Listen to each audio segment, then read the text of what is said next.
Hello friend, आप सभी का स्वागत है एजुकेशन लाइन में। दोस्तों, इस वीडियो में हम बात करेंगे अभ्यास प्रश्न बैंक कक्षा 8 विषय सामाजिक विज्ञान। तो दोस्तों, 12 नवंबर को आपका जो एनएसए का पेपर होने वाला है, उसमें यहीं से प्रश्न आपका आने वाला है। तो इसमें जितने भी क्वेश्चन आपको बताए जा रहे हैं, आप सभी का स्क्रीनशॉट लेना चाहते हैं, स्क्रीनशॉट ले सकते हैं। पीडीएफ फाइल आपको चाहिए विद आंसर, तो आपको पीडीएफ फाइल भी मिल जाएगी। और साथ ही साथ आप इनको नोट डाउन करना चाहते हैं तो नोट डाउन भी कर सकते हैं। तो दोस्तों, आपसे चैनल पे पहली बार विजिट कर रहे हैं तो रिक्वेस्ट होगी कि चैनल को सब्सक्राइब जरूर रखें, ताकि आपके एग्जाम के रिगार्डिंग जो भी इंपॉर्टेंट क्वेश्चन पेपर है वो आपको मिल जाएंगे विद सॉल्यूशन। और साथ ही साथ अपने दोस्तों को भी आप शेयर कर दीजिए और बेल आइकन दबा के रखिए, ताकि नया वीडियो का नोटिफिकेशन आपको मिलता रहे। तो चलिए दोस्तों, यहाँ पे बात कर लेते हैं अपने क्वेश्चनों के बारे में। पहला क्वेश्चन दोस्तों आपसे पूछा गया है, एक पुर्तगाली खोजकर्ता, खालिस्तान दिया गया है, ने सन 1498 में भारत के लिए समुद्री मार्ग की खोज की थी। तो भारत के लिए समुद्री मार्ग की जो खोज है वह किसके द्वारा की गई थी? तो प्रश्न नंबर 1 है, इसका आंसर आप नोट डाउन करेंगे। Option number A, Vasco D gamma 1498 में भारत में आया था। केरल में कालीकट जो आपका समुद्री तट है, वहाँ पे ये सबसे पहले आया था। नेक्स्ट देखिए, यहाँ पे क्वेश्चन नंबर 2 आपसे पूछा गया है। क्वेश्चन नंबर 2 पढ़िए, यहाँ पे खालिस्तान दिया गया है ने प्लासी के लड़ाई में सिरोजतौला के विरुद्ध ईस्ट इंडिया कंपनी का नेतृत्व किया था। तो किसके द्वारा किया गया था? क्वेश्चन नंबर 2 है साथियों, इसका आंसर आप नोट डाउन करेंगे। ऑप्शन नंबर ए आपका correct answer, Robert Clive. Question number 3 देखिए, यहाँ पे आपको खालिस्तान दिया गया है, शांति निकेतन से संबंधित है। तो दोस्तों, इस प्रश्न का सही आंसर आपका option number C, Rabindranath Tagore. Next देखिए, यहाँ पे मुगल शासकों ने अपना शासन मुख्यतः चलाया है। तो उन्होंने अपना शासन मुख्य रूप से कहाँ कहाँ के लिए चलाया? तो ऑप्शन नंबर डी आपका सही आंसर है, दिल्ली और आगरा में रहते हुए उन्होंने अपना मुगल साम्राज्य है वो चलाया है। नेक्स्ट यहाँ पे क्वेश्चन नंबर 5 है, दस्तावेजों को सुरक्षित रखने के लिए किसका प्रयोग में नहीं आता है? यानी कि कोई भी जो दस्तावेज रखे जाते हैं उनके प्रयोग के लिए इनमें से कौन नहीं आता है, ये पूछा गया है। तो इसका सही आंसर होगा 5 नंबर का, ऑप्शन नंबर डी, सिनेमाघर। सिनेमाघर दोस्तों फिल्म मूवी देखने के काम आता है, ना कि किसी दस्तावेज को सुरक्षित रखने के लिए। अगला देखिए, यहाँ पे अगला क्वेश्चन आपसे पूछा गया है, मंगल पांडे ने फांसी क्यों दी गई? तो उसने क्या किया था जिसके कारण कि मंगल पांडे को फांसी दी गई थी? तो 4 ऑप्शन आपके सामने दिए गए हैं, मैं आपका आंसर डायरेक्ट बताऊंगा, ताकि वीडियो भी लंबा नहीं होगा और आपके सारे आंसर आपको यहाँ पे मिल जाएंगे। क्वेश्चन नंबर 6 है दोस्तों, इसका सही आंसर होगा आपका ऑप्शन नंबर सी, बैरकपुर में अधिकारियों पर हमला। मंगल पांडे है दोस्तों, उन्होंने बैरकपुर छावनी में जो अधिकारी थे, अंग्रेज अधिकारी, उन पे हमला कर दिया था, इसलिए उनको फांसी की सज़ा दी गई थी। ठीक है, यानी कि उनको 4 अप्रैल के आसपास उनको फांसी पे सज़ा दी गई थी। नेक्स्ट देखिए, यहाँ पे क्वेश्चन नंबर 7 है, ब्रिटिश सरकार के तहत लागू नमक कानून कानून था, उसका अर्थ क्या था? तो नमक कानून का अर्थ क्या है, उसका आंसर आपको यहाँ पे बताना है। तो क्वेश्चन नंबर 7 है, उसका आंसर आप नोट डाउन करेंगे। ऑप्शन नंबर ए आपका करेक्ट आंसर होता है। यहाँ पे केवल सरकार को नमक बनाने और बेचने का अधिकार था, इसलिए गांधी जी ने जो सत्याग्रह आंदोलन है वह स्टार्ट किया। इन्होंने जो सत्याग्रह स्टार्ट किया था दोस्तों, वह किया था 12 मार्च 1930 को। तो आपको डेट भी याद होनी चाहिए। ठीक है, कोई भी डेट आपसे पूछी जाती है। और इन्होंने दोस्तों साबरमती आश्रम जाके, और 12 मार्च से स्टार्ट की थी इन्होंने, और अप्रैल में जाके इन्होंने इसका जो सत्याग्रह है, जो नमक कानून था, उसको तोड़ा और सभी के लिए जो नमक बनाने का अधिकार था वो दिलाया। यानी कि केवल अब सरकार ही नहीं, आम आदमी है वो भी नमक बना के अपना नमक का बेचने का अधिकार रख सकता है। क्वेश्चन देखिए, यहाँ पे 8 नंबर का क्वेश्चन है। क्वेश्चन नंबर 8 आप यहाँ देखेंगे, खाद्य संस्करण, वनस्पति तेल व चीनी उद्योगों के उदाहरण क्या है? तो क्वेश्चन नंबर 8 का आंसर आप नोट डाउन करेंगे। ऑप्शन नंबर डी आपका हो जाता है यहाँ पे, कृषि आधारित उद्योग है दोस्तों, वह वनस्पति तेल, चीनी, खाद्य उद्योगों के लिए काम आते हैं। तो ऑप्शन नंबर डी आपका सही आंसर है।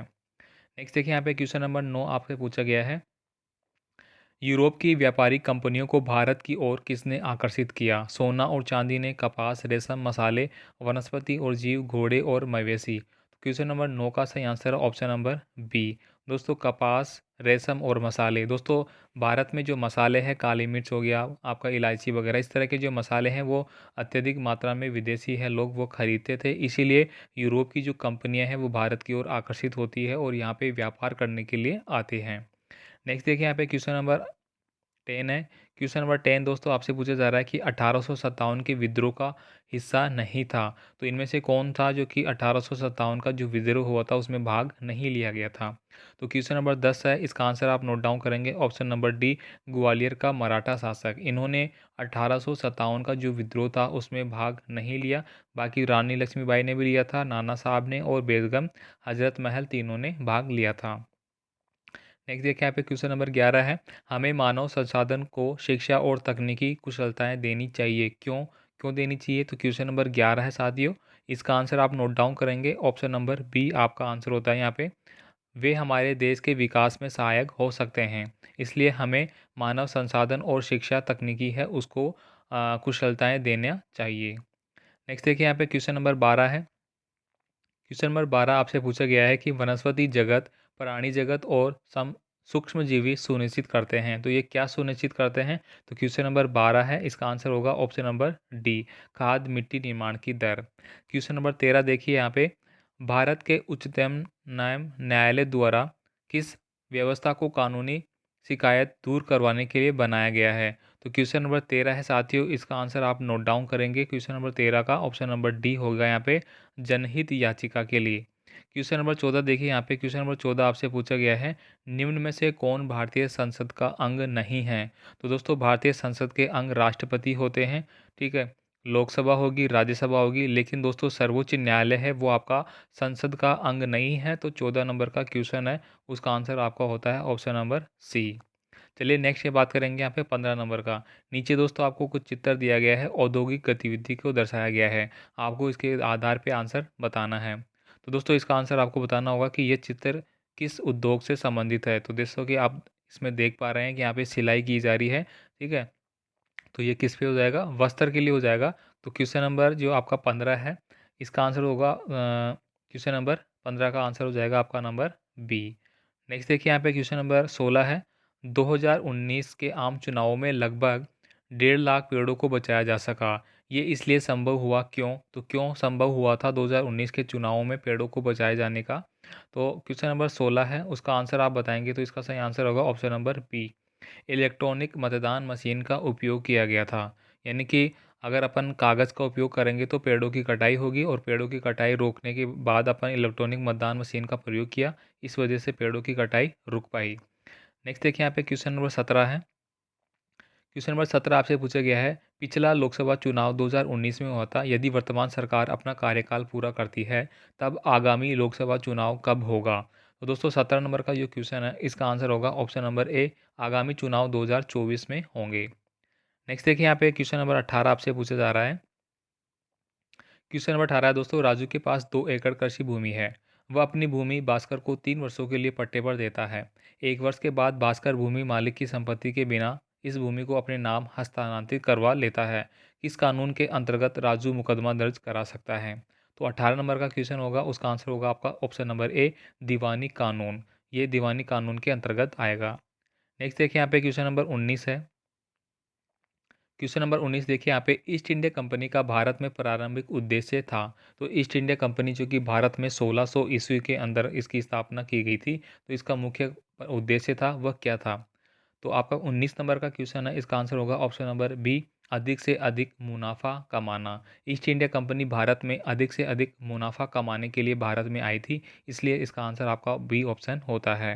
दोस्तों आपसे रिक्वेस्ट है, चैनल को अगर आपने सब्सक्राइब नहीं किया है तो आप चैनल को सब्सक्राइब करके रखें, ताकि आने वाले जो आपके एग्ज़ाम है नवंबर में, सभी के आपके मॉडल पेपर है वो पहले ही आपको मिल जाएंगे, अभ्यास पेपर, और उन्हीं में से आपके क्वेश्चन पेपर आएंगे। तो आप फटाफट से जितने भी आपको मॉडल पेपर बताए जा रहे हैं, अभ्यास पेपर, उन सभी को आप देख लीजिए, और साथ ही साथ उनका आंसर आप नोट डाउन कर लीजिए। पीडीएफ फाइल के लिए आप टेलीग्राम ग्रुप ज्वाइन जरूर करें। नेक्स्ट देखिए यहाँ पे क्वेश्चन नंबर 20 है, और क्वेश्चन नंबर 20 में दोस्तों आपसे पूछा गया है कि जनगणना वर्ष 2011 के अनुसार भारत में जनसंख्या का औसत घनत्व क्या था? तो दोस्तों 20 नंबर का क्वेश्चन है, इसका आंसर आप नोट डाउन करेंगे ऑप्शन नंबर सी। 21 नंबर का क्वेश्चन देखिए, भारत में लोहा इस्पात उद्योग सर्वप्रथम किस राज्य में स्थापित किया गया? आपके सामने चार ऑप्शन है, झारखंड, उड़ीसा, उत्तराखंड और उत्तर प्रदेश। तो दोस्तों लोहा इस्पात उद्योग है वह सर्वप्रथम कहाँ पे हुआ था? तो 21 नंबर का क्वेश्चन है, इसका आंसर आप नोट डाउन करेंगे option number A, Jharkhand. Question number 22 देखिए यहाँ पे, क्वेश्चन नंबर 22 दोस्तों आपसे पूछा गया है कि राजस्थान जैसे शुष्क प्रदेशों में सिंचाई की कौन सी विधि सबसे अधिक उपयुक्त है।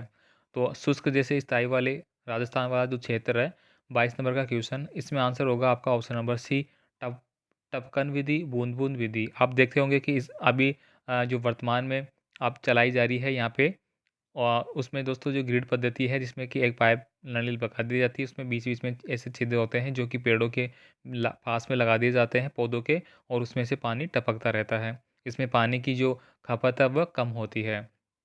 क्वेश्चन नंबर 23 देखिए, कौन सी दो गैसें वायुमंडल में सर्वाधिक मात्रा में है। तो क्वेश्चन नंबर 23 का आंसर आप नोट डाउन करेंगे, ऑप्शन नंबर बी होता है यहाँ पे नाइट्रोजन और ऑक्सीजन सबसे ज़्यादा मात्रा में पाई जाती है। नाइट्रोजन का जो प्रतिशत तो दोस्तों आपने पढ़ रखा होगा 78% है, और ऑक्सीजन दोस्तों आपकी 21 पॉइंट कुछ परसेंट दी गई है। तो सबसे ज़्यादा ये दोनों गैसें आपकी पाई जाती है। क्वेश्चन नंबर 25 देखेंगे, 24 देखेंगे आप यहाँ पे, किसी द्वीप तक पहुंचने के लिए सबसे उपयुक्त परिवहन साधन कौन सा होगा। आपको किसी द्वीप पे पहुंचना है तो कौन सा परिवहन साधन आप प्रयोग में करेंगे। तो इजी सा क्वेश्चन है 24 नंबर का, इसका आंसर होगा ऑप्शन नंबर ए, जहाज। ठीक है, आप रेलगाड़ी के थ्रू नहीं जा सकते, बस के थ्रू नहीं जा सकते, कार के थ्रू नहीं जा सकते, पानी में आप जहाज के थ्रू ही जा सकते हैं। क्वेश्चन नंबर 25 देखिए, यहाँ पे क्वेश्चन नंबर 25 आपसे पूछा गया है, निम्नलिखित में से कौन पंचायती राज व्यवस्था से संबंधित है। सरपंच, शिक्षक, किसान और अधिवक्ता। तो दोस्तों पंचायती राज व्यवस्था के बारे में बात की जाए तो ऑप्शन नंबर ए आपका सही आंसर है। सरपंच है वो पंचायती राज व्यवस्था से संबंधित है। अगला देखिए यहाँ पे क्वेश्चन नंबर 26। क्वेश्चन नंबर 26 है यहाँ पे, निम्नलिखित में से कौन एक प्राकृतिक पारितंत्र है। तो 26 नंबर का क्वेश्चन का आंसर होगा ऑप्शन नंबर बी, नदी एक पारितंत्रिक परितंत्र है। यहाँ पे देखिए 27 नंबर का क्वेश्चन है, निम्नलिखित में से किसे भारतीय संविधान का जनक कहा जाता है। तो 27 नंबर का ये क्वेश्चन है साथियों, इसका आंसर आप नोट डाउन करेंगे, option number B, doctor B R Ambedkar. Doctor Bhimrao जो अम्बेडकर थे, उन्हीं को संविधान का जनक कहा जाता है। उन्हीं ने दोस्तों संविधान का निर्माण किया था, संविधान को लिखा था। नेक्स्ट देखिए यहाँ पे 28 नंबर, 29 नंबर और 30 नंबर का जो क्वेश्चन है वो और देखते हैं अपन। तो कि 28 नंबर का क्वेश्चन है, भूकंप की तीव्रता को मापने वाले यंत्र को क्या कहते हैं। तो दोस्तों आप सभी जानते हैं भूकंप की जो तीव्रता है वो रिएक्टर स्केल पे मापी जाती है। तो 28 नंबर का जो क्वेश्चन है इसका आंसर होता है आपका ऑप्शन नंबर डी, सीस्मोग्राफ। ठीक है, और यहाँ पे 7, अगर भूकंप की तीव्रता 7 आ जाती है तो दोस्तों वह अत्यधिक तीव्र माना जाता है। क्वेश्चन नंबर 29 देखिए, वायुमंडल की कौन सी परत पृथ्वी की सतह के सबसे पास स्थित है। तो 29 नंबर का क्वेश्चन का आंसर होगा यहाँ पे ऑप्शन नंबर डी, सौरमंडल सबसे पास में आएगी, फिर सौरमंडल, फिर सप्ताह मंडल, फिर ओजोन मंडल, फिर आयन मंडल, फिर बहिर्मंडल। इस तरह से आपके जो मंडल है वह आपके पृथ्वी के बाहर जाते हुए आपको मिलेंगे। क्वेश्चन नंबर 30 देखिए यहाँ पे, क्वेश्चन नंबर 30 है, अनौपचारिक तौर पर कार्यरत श्रमिक की कौन सी एक विशेषता है। तो यहाँ पे 4 ऑप्शन आपके सामने दिए गए हैं, आप इनको देख लीजिए।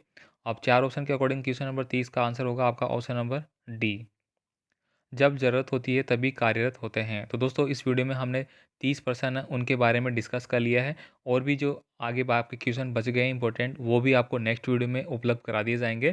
तो दोस्तों आपसे रिक्वेस्ट है, चैनल को सब्सक्राइब करके रखिए, बेल आइकन दबा के रखिए, वीडियो को लाइक शेयर ज़रूर करें दोस्तों के साथ, और कमेंट करके आप बता सकते हैं वीडियो कैसा लगा। और अगर और भी कोई सब्जेक्ट के रिगार्डिंग आपको पेपर चाहिए, अभ्यास पेपर जो कि आपका नवंबर एग्ज़ाम में आने वाले हैं, तो आप कमेंट करके बताइए, वो पेपर भी आपको प्रोवाइड करवा दिया जाएगा। धन्यवाद दोस्तों, मिलते हैं एक और पेपर के साथ, तब तक के लिए जय हिंद।